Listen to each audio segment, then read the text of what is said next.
कि screening effect सबसे ज़्यादा किस में होता है, एस ब्लॉक में होता है, उसके बाद पी ब्लॉक में होता है, उसके बाद डी ब्लॉक में और सबसे कम एफ ब्लॉक में होता है।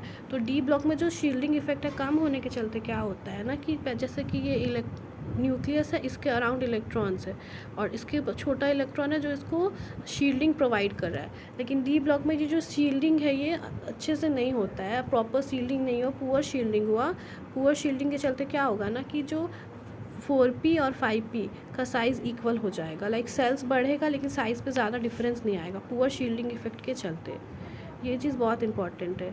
सबसे ज़्यादा 3D का होगा, साइज़ सबसे छोटा 3D का होगा। फिर 3D से 4D जा रहा है तो ठीक है, साइज़ बढ़ना चाहिए, जैसे टॉप टू बॉटम जाते हैं तो साइज़ बढ़ता है, तो बढ़ना चाहिए। तो ये तो सही हो रहा है कि 3D से 4D गए तो साइज़ बढ़ा, लेकिन इसमें क्या होना चाहिए ना कि जब 4D से 5D में जा रहा है, 4D टू 5D,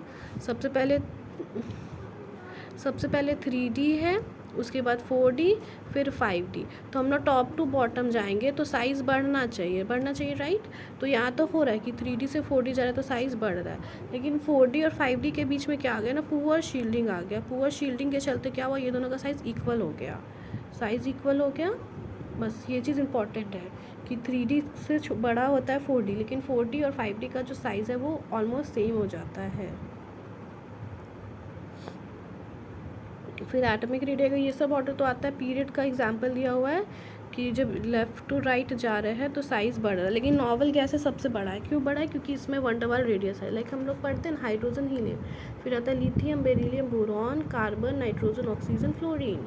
तो हम लोग लिथियम से लेके फ्लोरीन, उसके बाद नियॉन, तो हम लोग लिथियम से लेके नियॉन तक जा रहे थे। तो साइज़ हम लोग लेफ़्ट टू राइट जाते हैं तो साइज़ छोटा होना चाहिए, वो चीज़ हो रहा है क्योंकि लिथियम जो है वो बड़ा है फ्लोरीन से।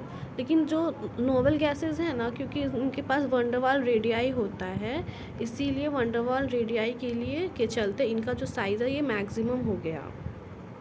फिर ये इम्पॉर्टेंट है कि जो नोबल गैसेस है, नोबल एलिमेंट, इनका जो साइज़ है वो मैक्सिमम है, मैक्सिमम साइज़। इसके बाद ग्रुप 13 का साइज़ है। इसमें क्या होता है ना कि हम लोग लाइक क्या हो रहा है कि हम लोग टॉप टू बॉटम जा रहे हैं। पहले है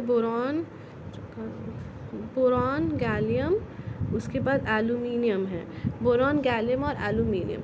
तो इसमें हम लोग टॉप टू बॉटम जाएंगे तो साइज़ बढ़ना चाहिए राइट। लेकिन यहाँ पे क्या हो रहा है, ट्रांजिशन मेटल आ रहा है तो ट्रांजिशन कॉन्ट्रैक्शन लग रहा है पुअर शील्डिंग के चलते। जो एल्यूमिनियम का जो साइज़ होता है,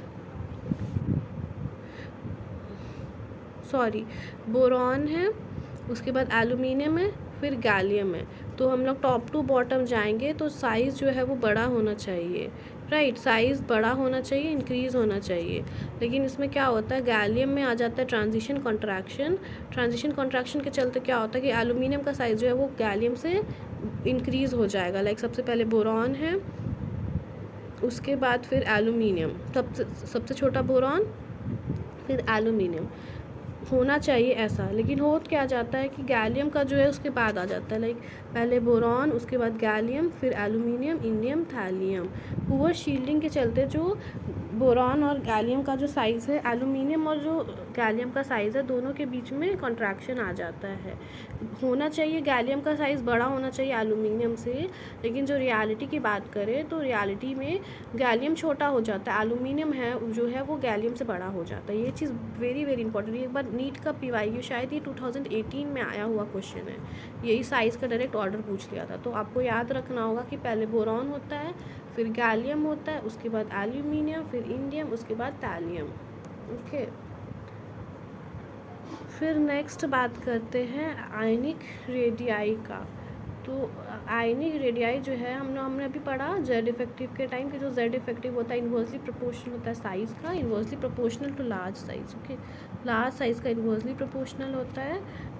और हमने ये भी पढ़ लिया है कि जो नेगेटिव चार्ज होते हैं, नेगेटिव चार्ज का साइज़ जो होता है वो बड़ा होता है, पॉजिटिव चार्ज का साइज़ जो होता है वो छोटा होता है राइट। नेगेटिव का साइज़ बड़ा होगा, पॉजिटिव का साइज़ छोटा होगा। तो इसमें हैं कुछ एलिमेंट्स दिए हुए हैं, लाइक नाइट्रोजन -3, ऑक्सीजन -2, फ्लोरीन -1। तो ये इसका साइज़ बड़ा हो रहा है। उसके बाद पॉजिटिव चार्ज जैसे सोडियम प्लस ज़्यादा बड़ा होगा एल्यूमिनियम प्लस से। तो यही हम लोग को साइज़ देखना है कि नेगेटिव चार्ज है तो उसका साइज़ बड़ा होगा, पॉजिटिव चार्ज है तो उसका साइज़ छोटा होगा। इसी बेसिस पे हम लोग को आयनिक रेडियाई को अरेंज करना होता है। सबसे ज़्यादा जो रेडियाई होता है वो कैटायंस का, सबसे ज़्यादा रेडियस एनायंस का होता है, नेगेटिव चार्जेस का, फिर न्यूट्रल स्पीसीज, और सबसे कम होता है पॉजिटिव चार्जेस का। ये चीज़ बहुत इंपॉर्टेंट है। पहले एनायंस है, फिर न्यूट्रल स्पीसीज है, और सबसे छोटा है कैटायंस।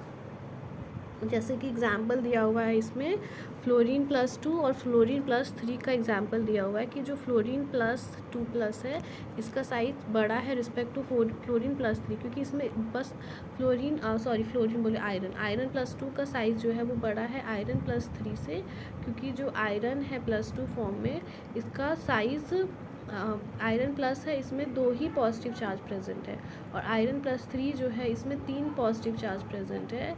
इसीलिए जो साइज़ होगा आयरन +2 का वो बड़ा होगा respect to size of iron +3। ये दिया हुआ एग्जाम्पल में आयरन +2 है तो इसका Z इफेक्टिव इन्वर्सली प्रोपोर्शनल होता है साइज़ का, तो Z इफेक्टिव जो होगा वो आयरन +3 का ज़्यादा होगा विद रिस्पेक्ट टू आयरन +2।